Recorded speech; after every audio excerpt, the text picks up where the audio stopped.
and I will get this posted and share it around. So with that, Ben, why don't you take it off? Tell us a little bit about mine drainage and who you are, and whatever you want to talk about is really okay by me. Okay, well, we're going to talk about passive treatment, and Dorothy asked me to talk a hot second about my PhD dissertation. So that's included at the end. But first, who am I and how did I get here? So I have a Bachelor of Science degree in environmental science from Allegheny College. I worked with Hedin Environmental for almost a year. In 2012, after graduating, it really wasn't working out for me for reasons I'm not going to go into. So I spent 2 years hiking the Appalachian Trail, riding my bicycle around the country, bussing tables to get my head straight.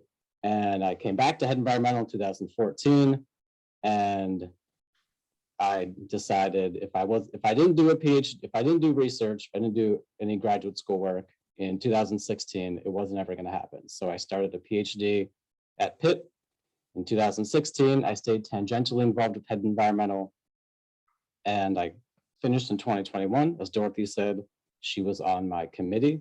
She was a great help. Thank you, Dorothy. And I have been with Hedin Environmental since 2020. So there's a little bit about me. Now a little bit about Hedin Environmental. What is this company? So Hedin Environmental was founded by my dad, Bob Hedin, in 1994.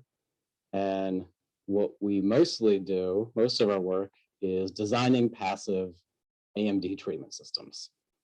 We've designed about 90 systems, most of them in Pennsylvania. We've done work in Tennessee, up in Vermont. We've done international work. We've designed treatment systems in Laos, Brazil, and Vietnam. Right now, we're 6 people. We're based out of Western Pennsylvania. I'm in Pittsburgh.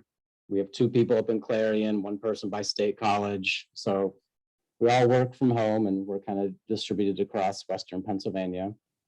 And what kind of experience people have with Hedin Environmental is we have ecologists, we have an engineer, I'm the environmental scientist, and we have 2 geologists and an office manager. So that is our background. And how me and Hedin Environmental collide is that I've been around AMD my entire life. This is a picture of me when I'm 10, taking a flow measurement on an AMD impacted stream. So what's the phrase?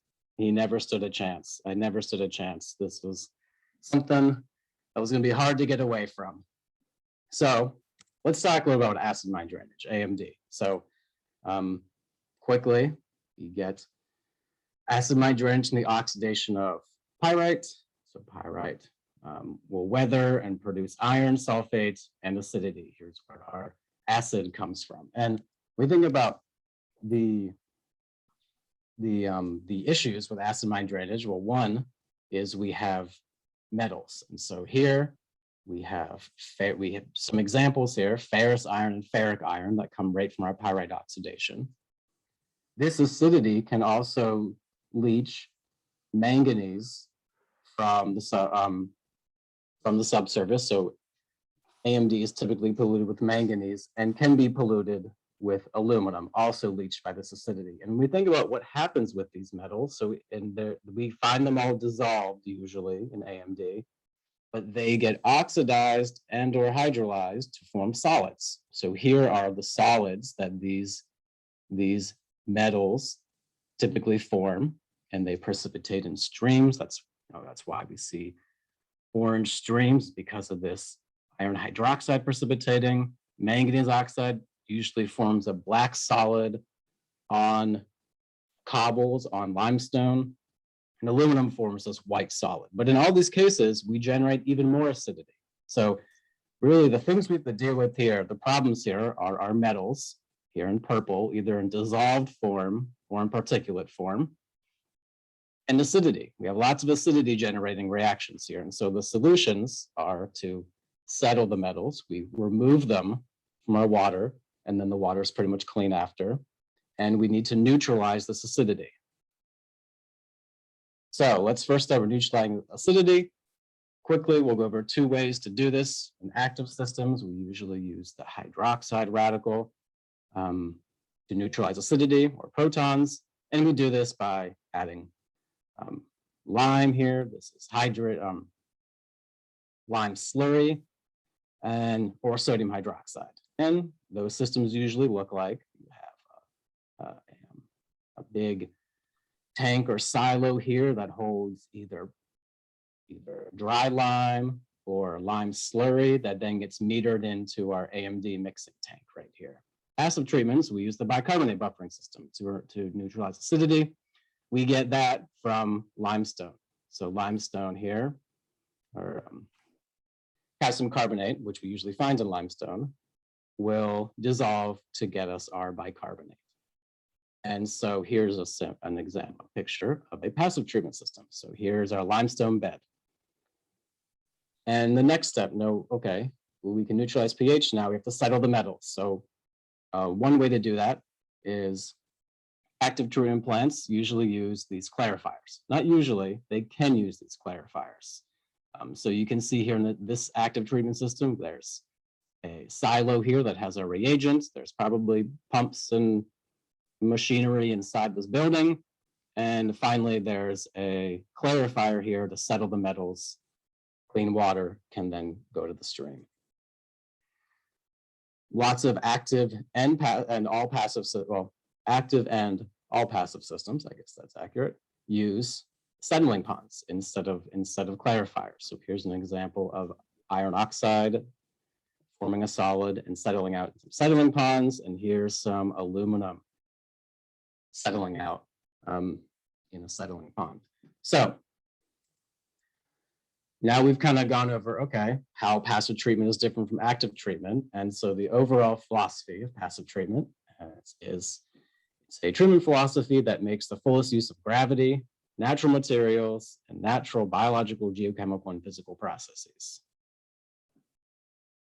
So that includes using settling ponds, wetlands, oxic limestone beds, anoxic limestone drains, and vertical flow ponds. We'll get into some of the details here, but the big picture here is that we're using ponds and wetlands, and all three of these technologies contain limestone.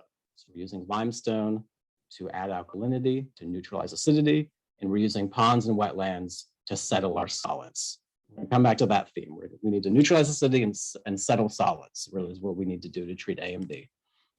So the passive technology is based on the chemistry, and the size of that treatment technology is based on the loading. Loading is how much of that pollutant is being discharged from our sites. We typically think about that in like pounds per day.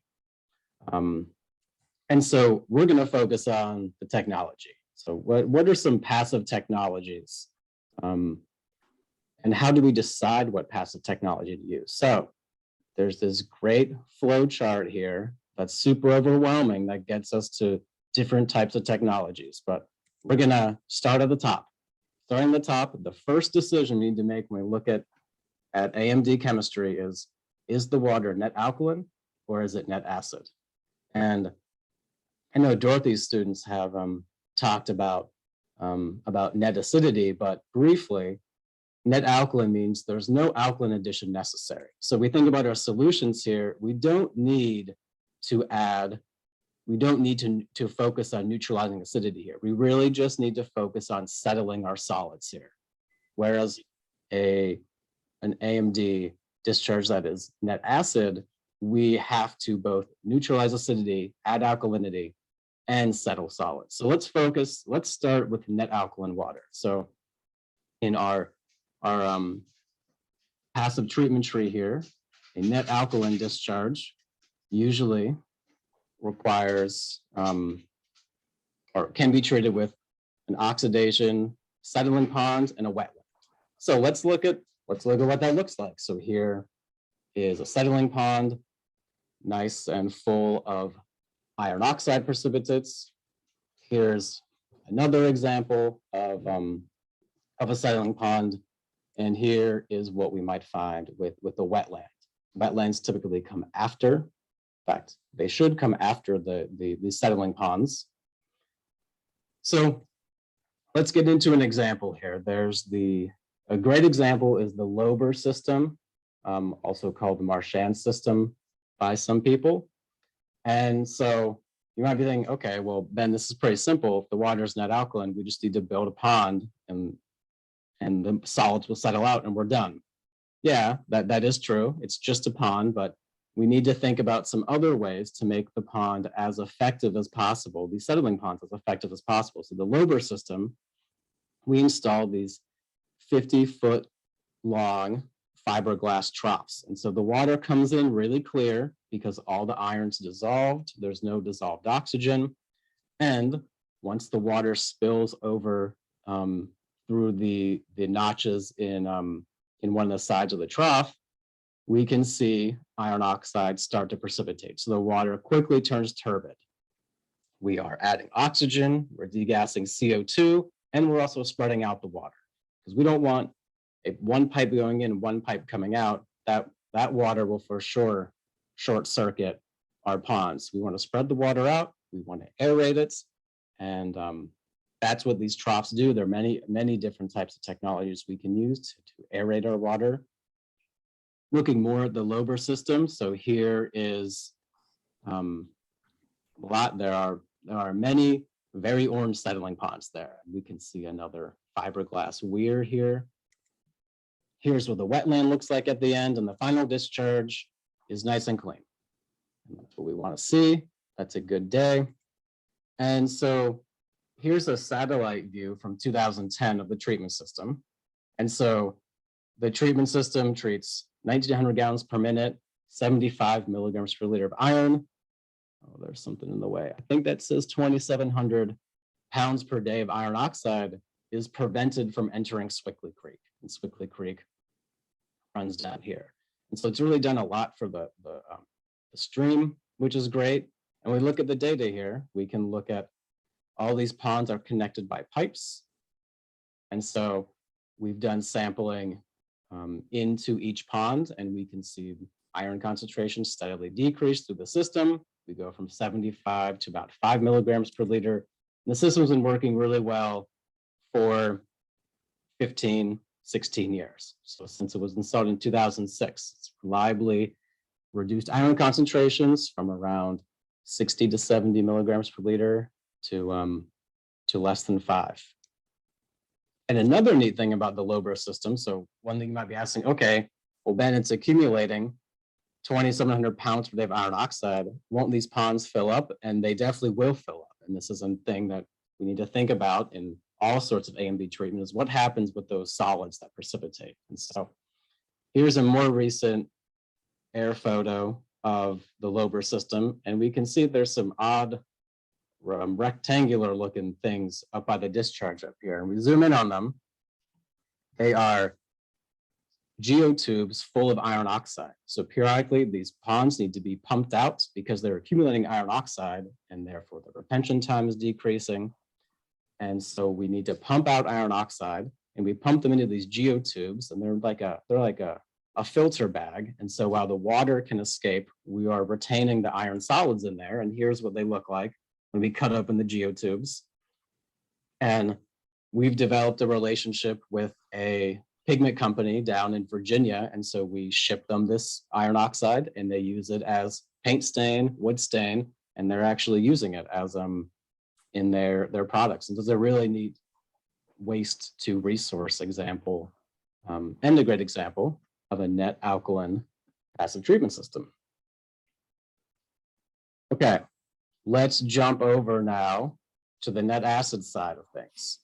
So in our decision tree, here we go.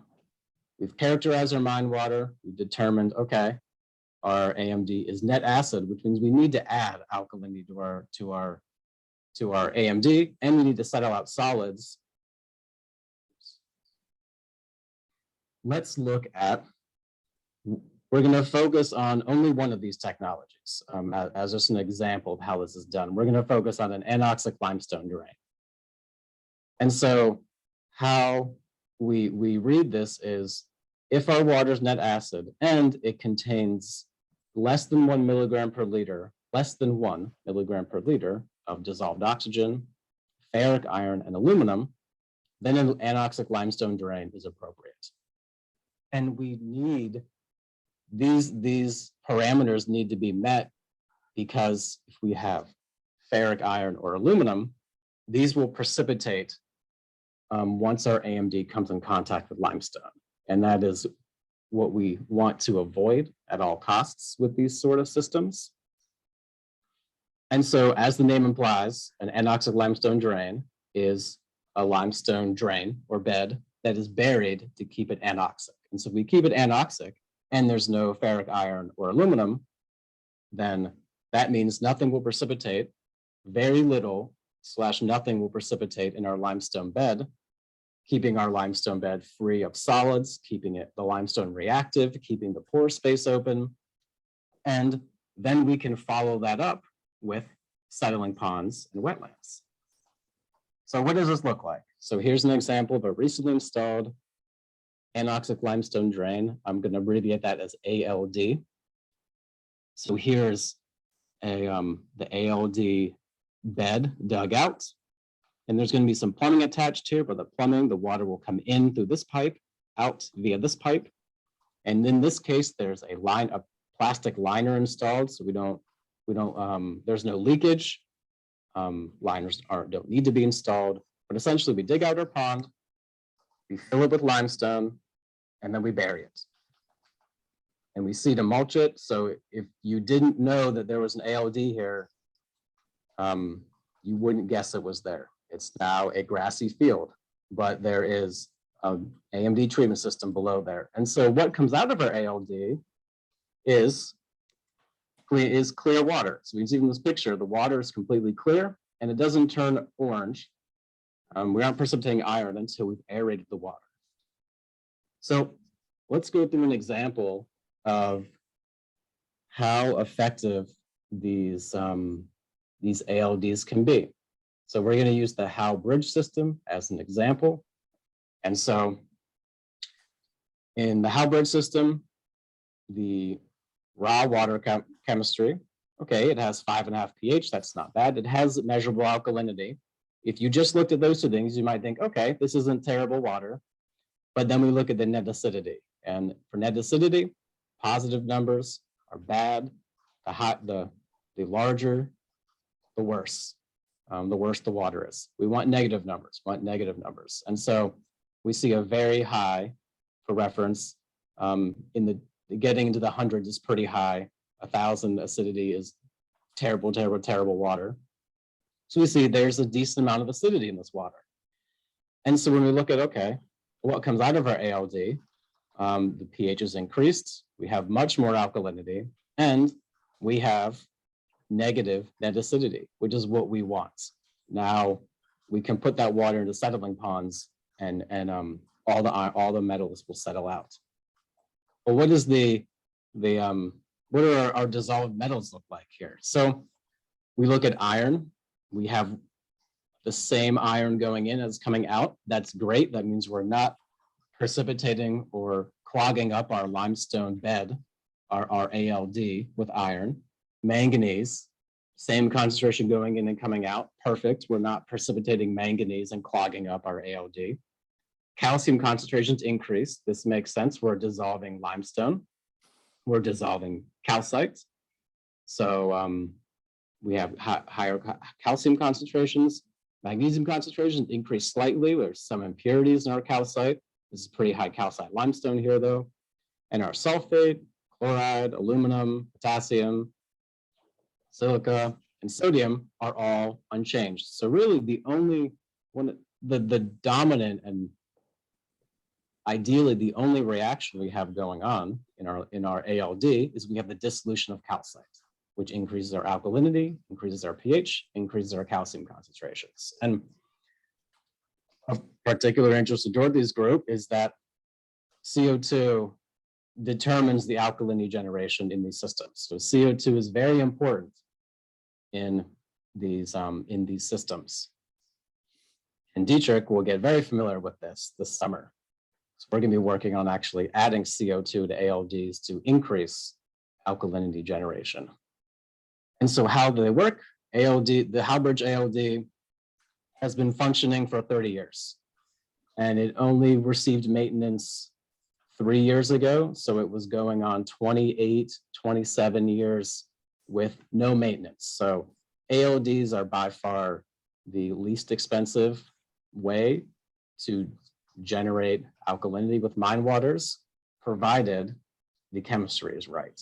And all goes back to the that passive treatment technology tree, where we have to have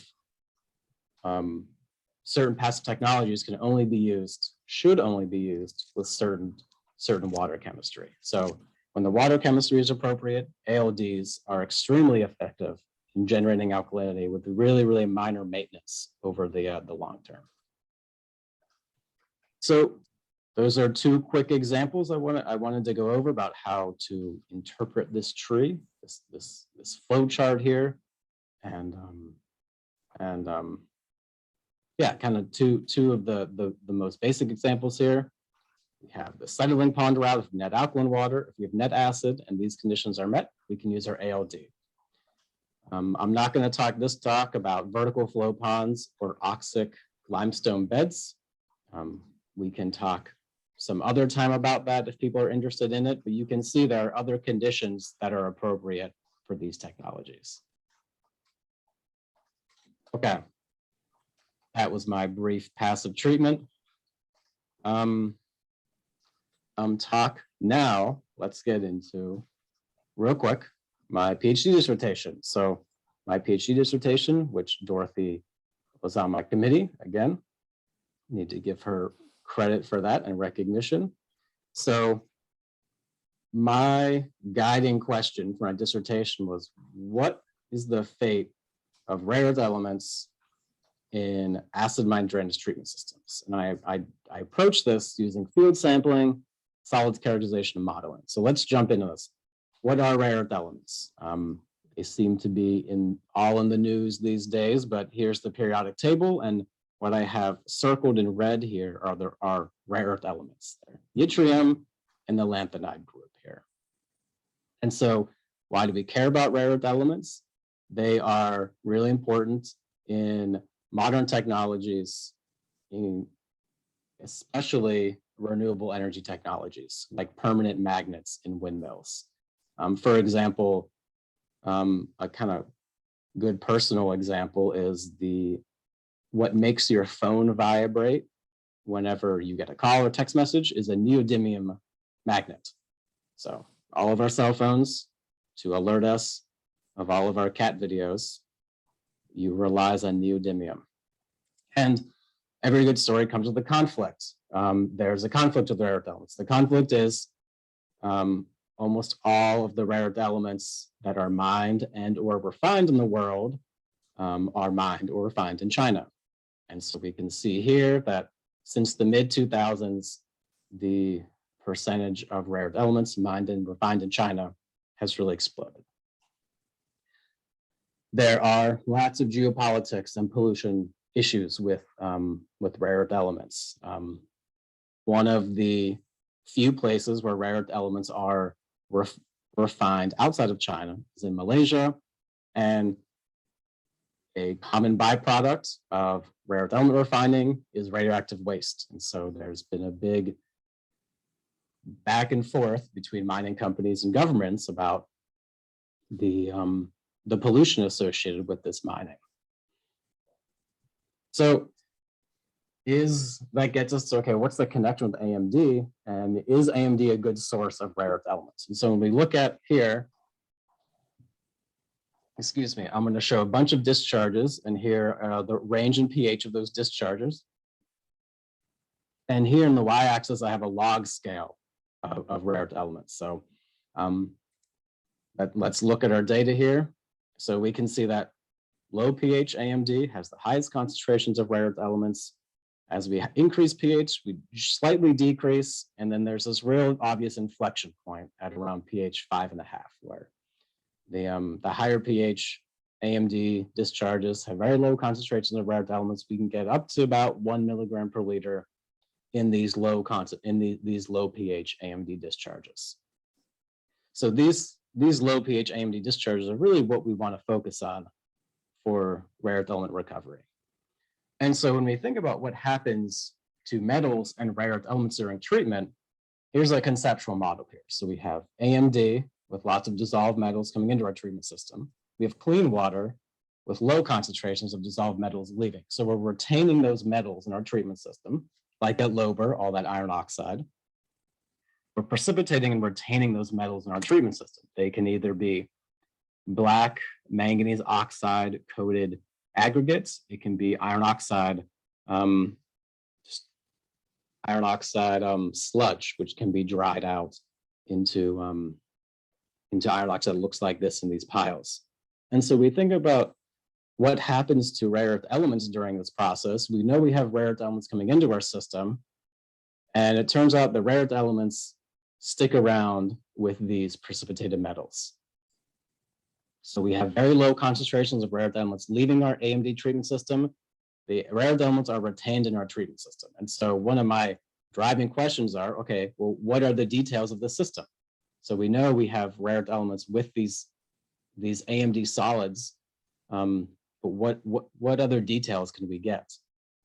So now we're going to dive into some of my results.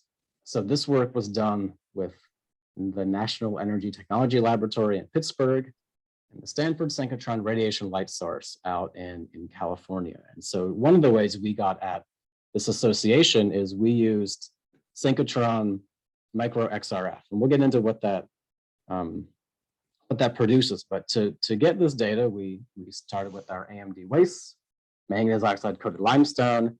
Here's what it looks like up close, and here's a thin section.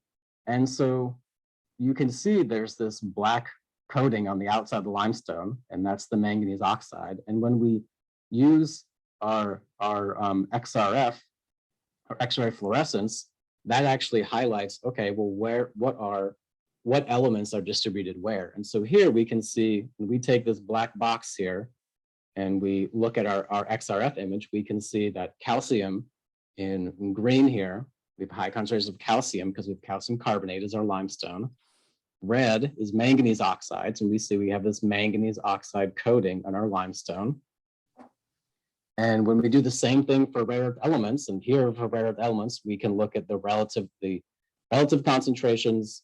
High is red, low is in these light blues and dark blues. We can see that the rare earth element concentrations and distributions match up really well with the manganese oxide coating. So we can clearly see that there's an association here between the manganese oxide coated limestone and the rare earth elements. And so let's look at this in another sample. Here, the chemistry here is different. We have green. The green color is aluminum, blue color is manganese, and the red color is iron. And so we can see here is we have a generally aluminum-rich matrix with some hot spots of manganese and iron. And when we look at the rare earth elements, they are much more widely distributed around our sample than in the last example. You know, there are some hot spots that line up with these iron and manganese spots, but generally the rare earth elements are pretty well dispersed throughout this aluminum-rich matrix. Oh, and here's what the solids look like. So here's these white aluminum-rich solids. This is from a site in Western Pennsylvania near Pittsburgh. So then what we did with that data is, okay, we have an idea of where these rare earth elements are. They're with aluminum, they're with manganese, but can we predict rare earth element removal and how and what phases rare earth elements are associated with? So here I worked with Chakravartha from the USGS, and we designed some models. I'm going to conceptually show here what these models do. So conceptually, we have pH 3 AMD coming in. It has high concentrations of rare earth elements. We have treated AMD leaving, we have neutral pH, we have low concentrations of rare earth elements. So our rare earth elements are staying in our treatment system here. And this red dot is showing our rare earth elements. So here are the processes we considered about how these rare earth elements might be staying in these treatment systems. One is they are sticking or adsorbing on the surface of iron oxides. HFO stands for hydrospheric oxides, but we'll just go with iron oxides. aluminum oxides or manganese oxides. We could have these rare earth elements sticking to the surface of these oxides. We could have the rare earth element precipitating as a mineral, for example, lanthanum hydroxide. Or we could form some sort of solid solution because we have aluminum hydroxides that incorporate trivalent aluminum. These lanthanum and the rare earth elements are generally trivalent. So could we have some sort of solid solution where we have a mixed aluminum lanthanum hydroxide?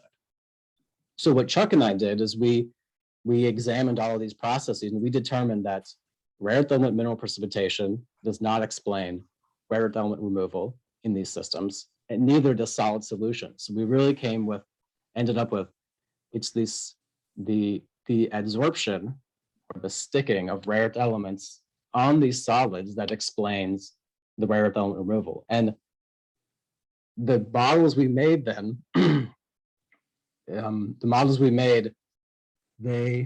going to go through an example here about how they worked. So here is what the data the models would spit out. So we'd enter in our water chemistry. The model would say, okay, I'm going to, based on the water chemistry, there's this much iron, manganese, aluminum. So there's this much solids of those metals. There's this concentration of rare earth elements, and it would spit out the fate of those rare earth elements. And so what it spit out here is we're going to look at the distribution of different fates of rare earth elements. So here, what we're saying is at pH 3, 100% of our rare earth elements are dissolved. At pH 4, up to 4.5, still 100% of our rare earth elements are dissolved. And now some interesting stuff starts happening. At pH 5, about 90% of our rare earth elements are dissolved. About 10% are stuck or adsorbed to the surface of these aluminum solids. And it gets even more interesting. At pH 6, a majority of our rare earth elements in our treatment system are adsorbed to the surface of aluminum, and about 40% are dissolved. When we get to some higher pHs, we see that number peak. So what we see here is the fraction of dissolved rare earth elements rapidly decreases between pH 5 and 7. And in this case, aluminum is responsible for a lot of that rare earth element removal. We can add an iron. Iron is responsible for about 20% at pH 7, and manganese responsible for even less at pH 7. So here we can see, okay, in this system, we'd expect rare earth elements to be removed between pH 5 and 7, and we'd expect them to be removed with aluminum. So let's compare some of these model results to what we actually see, some sampling and characterization data. So we're going to look at lanthanum and lutetium here as two rare earth elements. So lanthanum, we can see that lanthanum is very soluble up until about pH 5.5. Between pH 5.5 and 7, the solubility decreases. So we have this red line going down. The fraction of dissolved rare earth elements rapidly decreases. This is the effluent of our treatment system. So it matches up pretty well, when we get to pH 6.5, which is the effluent of our treatment system, where we have very few rare earth elements left dissolved, we're predicting about 20% dissolved. That's pretty okay in my book for a first pass with these models using existing data. And what we can also see is in this system, we predicted the aluminum and the manganese are important and are responsible for the rare earth element removal. We'll contrast that with lutetium here in the same system. Again, our model matches our data pretty well, but here aluminum is much more important. And so it's really interesting that we get actually along going from different rare earth elements, we get different associations with manganese versus aluminum. But the big picture here that matches our characterization data is that this aluminum and this manganese is really, it appears to be really, those are the solids that control rare earth element mobility in these systems. So some brief conclusions here. If you're going to recover rare earth elements from AMD, you want to target that low pH AMD. That's where the highest concentrations of rare earth elements are. And in AMD treatment systems, rare earth elements are retained in the AMD solid. So you want to look in all that gunk that's precipitated when you treat AMD. That's where the rare earth elements are.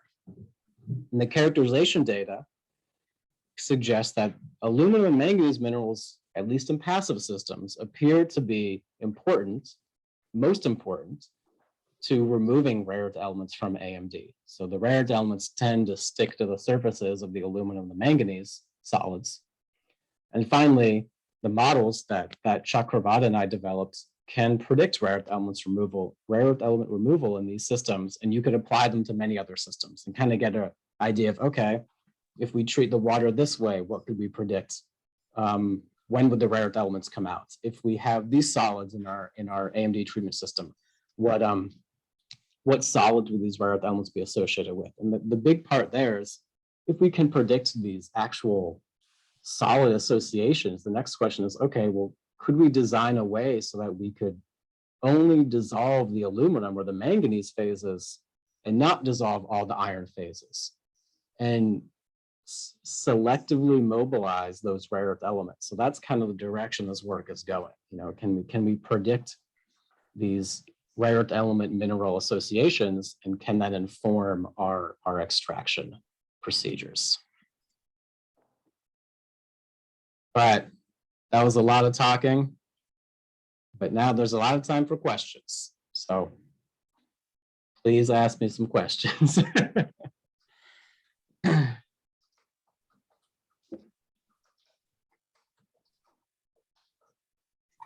I'll get you started on a question. Okay. And people, if you don't want to unmute and ask a question, you can pop it in the chat box. I can moderate from there as well. I do have a question. Those geo bags for collecting the material at low bar, how long do you have to drain those solids to get them into something that's a usable material?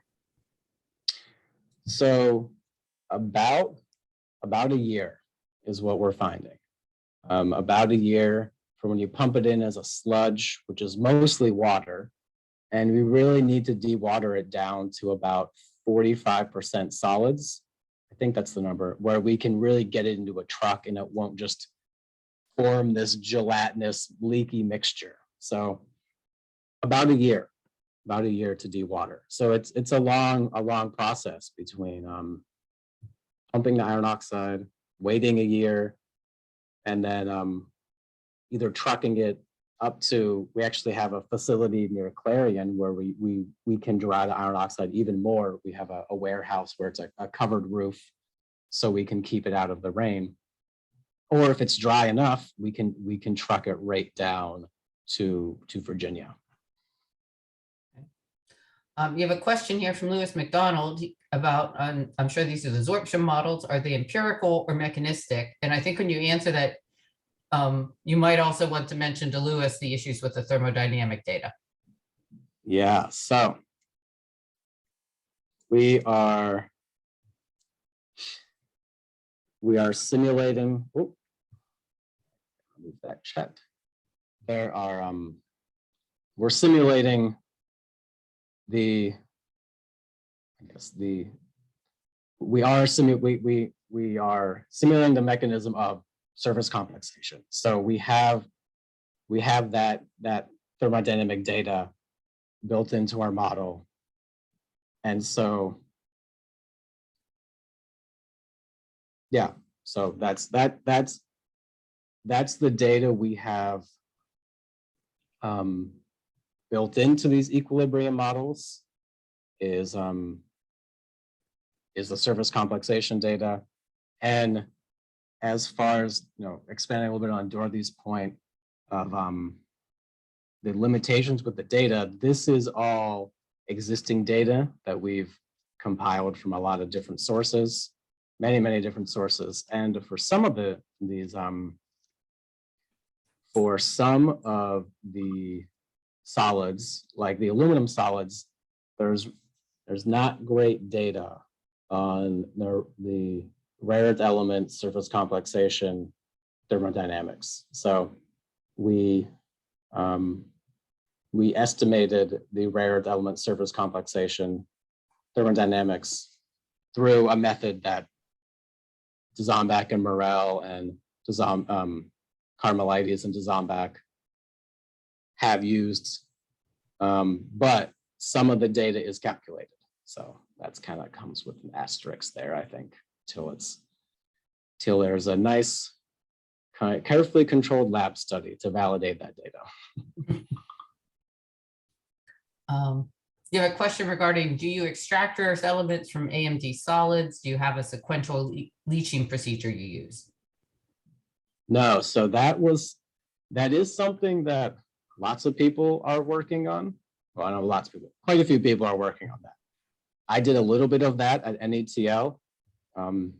There is an NETL lab in Morgantown. It was a great place to intern. I interned there for almost a year and a half, and it was a great experience. I recommend anyone on this call who's interested in energy type things to look at NETL. But most of my work focused on this characterization and the modeling. So I didn't do too much with the sequential extraction or the extraction procedures. So Ben, have you found, I know there's light and heavy rare earth elements. Do those segregate in any particular way? I noticed when you were looking at, you looked at the two end ones. Of course, the light ones are on the left and the heavy ones are on the right. So when you looked at those two that encompass that, what'd you find? So we generally find that these light rare earth elements, as Jeff said, the light rare earth elements are on the left-hand side here, heavy rare earth elements on the right-hand side here. We generally find, the modeling suggests, and it matches with the characterization data pretty well, that the light rare earth elements tend to associate with manganese, whereas the heavy rare earth elements tend to associate with aluminum solids. Sorry, my dog's going crazy right here. So yeah, Jeff, so that's what we've generally found with the light versus the heavy rare earth elements. Do you see a difference with cerium, since it's one of the few redox sensitive species? Mm-hmm. Oh yeah, we see very interesting things happening with cerium. And we see that in systems where there's manganese, there's lots of manganese solids, that cerium is largely oxidized to a +4 valence. And so, yeah, cerium is the only redox sensitive rare earth element in the conditions that we really see in AMD. Yeah. And so whenever there's manganese oxides present, that cerium looks very anomalous. It's oxidized to cerium +4, it looks like. We see funky things when we did some sequential extractions. However, if there's not manganese in our solid, and it's mainly aluminum, the cerium behaves very similar to all of the other rare earth elements, suggesting it remains trivalent. So it looks like that manganese is most important to oxidizing cerium. Vikas, do you want to just ask your question?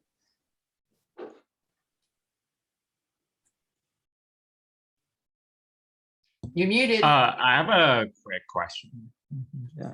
I actually have a quick question on passive treatment system, kind of connected to rare earth element. Yeah. So I was wondering, so you said we should target, in the future, we should target low pH for recovery of REE. And it seems like from the modeling result, for most of the elements, like at low pH, they're all like in dissolve phase. How do we recover something? Because I've read some papers on like how to extract those REE from those solids. I don't really understand how you could is it even possible to extract them when they're dissolved? Yeah, so a lot of people are working on that as well, because it makes some sense, right? If we're gonna precipitate all these rare earth elements in solids, then we're gonna redissolve them, then we're gonna reprecipitate the rare earth elements. There's a lot of steps in there. So there's been a lot of people that have worked on it. Well, why don't we just go right back to the pH 3 AMD and design some special sorbent that will selectively, most selectively as possible, absorb those rare earth elements. And there's been a few people.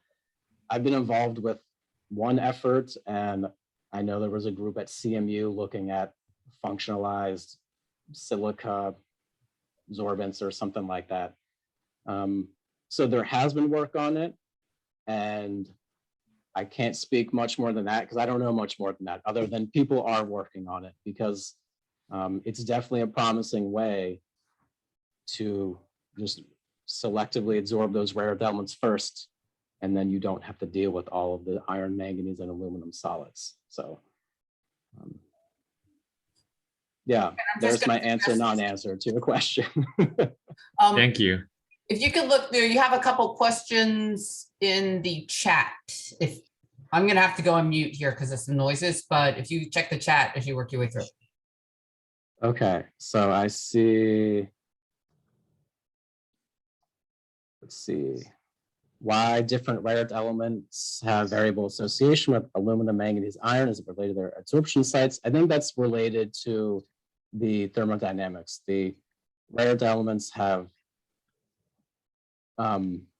unique, all the rare earth elements have unique log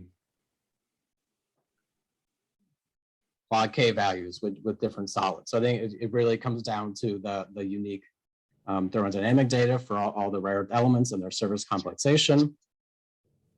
I see Dietrich asked, within the lanthanide series, have you guys found some that come out of solution more abundantly than others in our AMD treatment systems?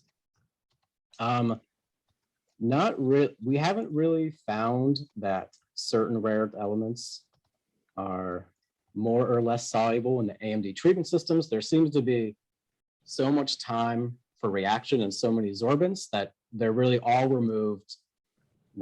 98% of the rare earth elements are removed. However, in people who've done some more careful titration experiments, the heavy rare earth elements are removed at a lower pH than the light rare earth elements. So that is a common phenomenon that we've seen. Oh yeah, any questions? Yeah, I talked about passive treatment too. Any questions on passive treatment? Dorothy asks. That was just for class. Well, so I'll ask you another question since someone else jumped in. It has to do with this idea that the rare earth elements, we see them in solution at low pH. So it makes sense once they've been released from the coal mine that those low pH systems, you would, they're still dissolved. Rare earth elements are still dissolved. And when we get to higher pHs, they're precipitating out with other materials. But here's my question is, let's say you go to a new mine portal and you measure the pH and you have this sense, if it's higher pH and there's very little rare earth elements in that discharge, is that because the coal that generates alkaline discharge has not stored in the original depositional environment, that there's no rare earth elements there? Or is it because they've been released from the coal seams and then have precipitated out prior to the discharge? So it really comes down to, is the difference leaching or is the difference original depositional environment? I think that's a great question. And I don't know. I don't know. I mean, I could see there are clearly mechanisms that would explain it. Clearly, either mechanism would explain that end result. So I don't know. I'm not sure. It would be really neat to look at the coal seam specific relationships. Mm-hmm. And I know the Cravata 2008 paper, he has all the coal seams where all of those discharges came from and rare earth element data. So that would actually be a great resource, I think, to start with that question. On the other hand, I could definitely see, given this relationship here, that rare earth elements are very insoluble on aluminum oxides, which, and on many minerals, which we would expect to precipitate back in the mine at around, and at around this pH. So I could also see, we could also see a mechanism where those rare earth elements might have been present, but there were sorbents generated back in the mine that then removed the rare earth elements. So I think that's a great question. For selenium, I've convinced myself it's depositional environment. Really? Yeah. So that's why I asked partly. I think it's an interesting question to to think about. That's Yeah. all. Interesting, because I think because selenium, you got to think about there's all the interesting redox Yeah. parts of that, right? Where rare earth elements, Don't have my guess actually might be the latter, the actual generating sorbents in the mine, because I guess when I think of rare earth elements, I think of widely distributed in just about every deposit at a very low concentration. So that would get me thinking that there might not be, very significant deposit variations. But that's my guess, just based on the distribution we usually see of rare earth elements in natural soils and rocks. Okay, well, I'm going to stop asking questions. Does anybody else have any? Yeah, hey Ben, I'm Chris. I'm a new professor down here, so I haven't met you. But I thought maybe we could ask. I could ask a question that might be more for the students. But you are seeing different sides of geology and sort of you started at the very bottom of a consulting firm, and now you're in a different location within it with a degree, and so you probably have some different experiences. I'd love to hear just like what skills you sort of think are most useful for someone going, leaving grad school or undergrad. I think we probably have some undergrads here. Going into a consulting firm like yours, modeling skills, field skills, chemical skills, whatever they are. What are the things that you find indispensable when you're in your daily, job? Yeah. So one thing that was very important for me early on was tagging along to field work, to just about anything I could. And I've heard that from a lot of other friends that are also in consulting is they tag along to as many things as they can to get the experience. Because when you think about moving up in a consulting company and really understanding the basics, that's what everything's going to be built on. Because if you understand the basics, you can then manage projects, which all include those basics. So my first advice would be tag along. If you get into any sort of consulting or any other type of job, probably any other field, tagging along, getting as much experience as you can. Another piece of advice, which is kind of generic but important, is ask questions. You need to ask a lot of questions to not only understand what you're doing, but people know that you're curious then, and that's going to yield rewards in the future. So those are the two first things that come to mind. That helps me.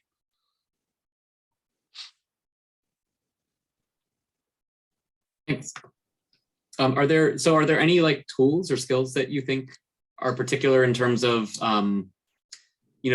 if you guys were looking to hire someone, or when you think about what you use, are there like the modeling skills, GIS skills, sort of broadly applicable things that you're glad that you picked up or wish that you, I guess? Yeah. So well, one of the main things they use for my job is Chem 1 and Chem 2. So just very basic, my basic chemistry skills are super duper important here.